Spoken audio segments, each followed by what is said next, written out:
Well, Victoria is with us now from her home in Tampa. Victoria, it is good to see you. You sure look good. How do you feel, though? I know you've had your surgery. Hey, good morning, Savannah. I'm feeling surprisingly well. I look like I lost a knife fight. I may tell people I lost a knife fight. It's Florida. Crazier things have happened down here. But all things considered, I'd say I'm about 90% back to normal, or at least my new normal. Well, and you know, you got that email from a viewer, and all of us know who work in TV. Sometimes you get emails from viewers, and sometimes they can be a little wacky. It might have been easy to disregard. Why did you pay attention to this one? Honestly, because I read it to my boyfriend. I think we were having dinner the night that I received that. I go, oh, read this weird email I got today. And I was totally just going to dismiss it. I was like, I don't see anything. Who knows? And he's like, it's not going to hurt just to call your doctor and check it out. The worst that happens is that it's nothing. So I'm glad that I listened to him, because that's set the process into motion. No question. And I know we all just want to go on with our lives. You don't want to have a health problem, but thank goodness you did check it out. When you think about it now and you look back at the video that the viewer saw and you look at what the symptoms are, in retrospect, did you think that there was something going on? Once it was pointed out to me and I had my doctors explain the anatomy of what was wrong, it did make sense and I could see it. To just kind of give you the short version, I had a nodule in the middle of my throat about this big right here. And that was actually forcing my thyroid glands out to the side of my neck. Those glands had developed cancer and that had spread into my lymph nodes. So once it was pointed out to me, I could see it. Up until then, I really hadn't noticed. I think it was a gradual change over time, and those are really hard to notice on yourself. I think we can all relate to that.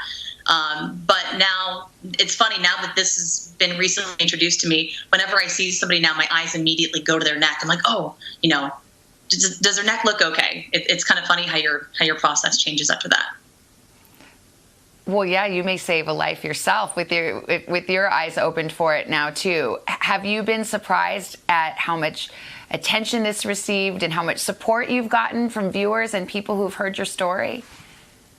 Oh my gosh, the reaction and the response to this has by far been the most overwhelming aspect. I mean, who would have thought that the craziest part of having cancer wouldn't actually be the cancer part? But that's the case here. I mean, it's been fantastic. The love and support has been probably the most phenomenal thing I've experienced in my entire life. And it's really helped to power me through this, keep a really positive attitude. And it's actually inspired me to, my mom and I are going to be starting a foundation to help promote thyroid cancer awareness, especially in young women. It's the most commonly diagnosed cancer in young women. And I don't think we talk about it enough, or just how prolific it is.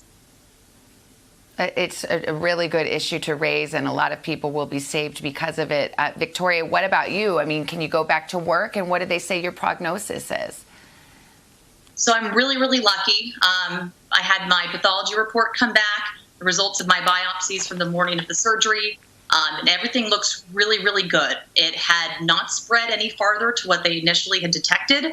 My surgeon's very, very confident. He got all that nasty stuff out of there. And right now, it's just going to be a matter of having a follow-up exam in about 4 weeks and just, monitoring blood work and keeping an eye on things and being very diligent about my health. But as of right now, I think I'm pretty much on the road to recovery and should be good from here on out. Oh, well, I'm so glad. I know you just got a big promotion at work. You've got so much to cover, and we're so glad to see you doing well. Thanks for sharing your story. I think it will help people. Really appreciate it. No problem. I hope so, too. And before we move on, we want to go to our medical correspondent, Dr. John Torres, because John, I mean, she's so young. And thank goodness for that viewer who had an eagle eye and who obviously had experienced it herself. What should you look out for if this is something you think, wow, I wonder if something's going on with me? And Savannah, you're right. It's great having these astute viewers that can call and say, hey, I think there's something there. And great for the fact that she actually paid attention and knew her own body. And that's the main point, to know your body, know if you have any changes. And if you do, seek attention. Find out why you're having those changes. With the thyroid, it can be very subtle changes. You can get a lump at the front of your neck. It's towards the base of your thyroid, of your neck itself. You can get these swollen glands. You can get some throat and neck pain. On top of that, the symptoms could be subtle, and they could be symptoms that you don't even really notice, but other people might. Hoarseness that doesn't seem to want to go away. You could have difficulty breathing, difficulty swallowing, or a persistent cough that just goes on for weeks and months and doesn't seem to be caused by a cold. This might be something that other people bring up.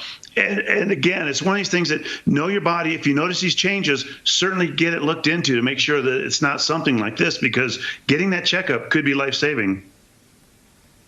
And real quickly, it sounds like it's pretty treatable, especially if you catch it early. It is one of the most treatable cancers out there. And like she said, 3 times more women than men. Usually women's in their 40s and 50s. That's the age group they tend to get them. But anywhere 25 to 65 years old. Some of the risk factors include a family history as well of this. So if someone in your family had thyroid lumps, thyroid cancer, then you're more susceptible for it as well. All right, Dr. Torres, thank you so much.